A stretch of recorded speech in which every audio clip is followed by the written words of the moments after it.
आहे ती 90% आहे, पण उरलेली जी 10% साक्षरता आहे ती या नाटकानंतर पुढच्या वेळेस 100% साक्षरतेचं उमरावी गाव होईल अशी आशा व्यक्त करते.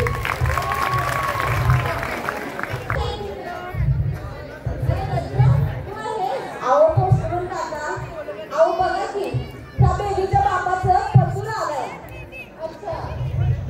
अहो पण मला तर हे काही वाचता येत नाही, पण बेबीच्या एका पाहुण्याने वाचून दाखवलंय. पण आता मला पटवून लिहायचंय. तुम्ही मला मदत कराल का? होय होय करतो, पण ना आपल्या गावात राजकीय शाळा सुरू झाली आहे बघा. मी राजाच्या शाळेला पुन्हा जाईन, पण आता तरी मला पटवून लिहून द्या. तर सांगा काय लिहायचंय? मला तर काय असं पत्र बिलकुल कसं लिहायचं माहिती नाही, पण माझ्या मनामध्ये जे काय आहे ते मी तुम्हाला 4 ओळीत कवितेचं सांगते. सांगा तुम्ही लिहा. बेबी के बाप को यानी कि आपको मेरा ही सलाम देखो. बेबी के बाप को मेरा ही सलाम देखो, ऐसा खत में लिखो. अहो कुणी मला सांगितलंय त्या माहिती की मी पैशाची उधळपट्टी करते. आता ह्या जमान्यामध्ये 100 रुपये कुठे लागायचे? लिहा बरं तुम्ही. 100 रुपये का हिसाब मांगा क्या मैं बैठ मिठाई. 25 का बिल और 25 बेबी को 25 का राशन लाई. और 25 दिए दूध वाले को, ऐसा खत में लिखो. अहो ह्या बेबीच्या बापानं काय डोक्यामध्ये खूळ घेतलंय काय माहिती. अहो ह्याला म्हणून कुणी सांगितलंय की तुझी रस्ते रस्त्याने फिरती. अहो मला काय खूळ लागले रस्त्याने फिरायला. आपल्या गावाची परिस्थिती माहिती आहे हो पाण्याची कशी आहे.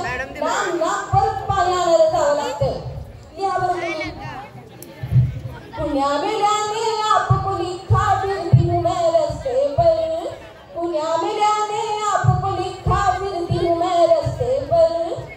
पानी लाने को जाऊं जन्म को, ऐसा खत में लिखो. पानी लाने को जाऊं जन्म को, ऐसा खत में लिखो. हे समजे तसंच लिहा. तसंच लिहिले, पण तू शाळेत जायला सुरुवात कर. मी नक्की शाळेत जाणार आणि पुढच्या वेळेला मीच पत्र लिहिणार.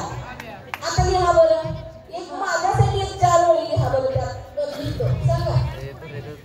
आते वक्त तुम साड़ी लाना भूलना न टिपलाने को.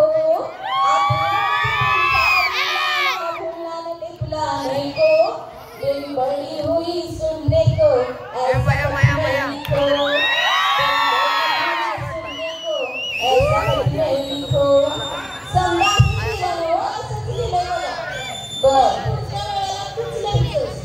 मी शाळेत जाणार, रात्रीच्या शाळेत जाणार आणि पुढच्या वेळेस पत्र लिहिणार म्हणजे लिहिणार.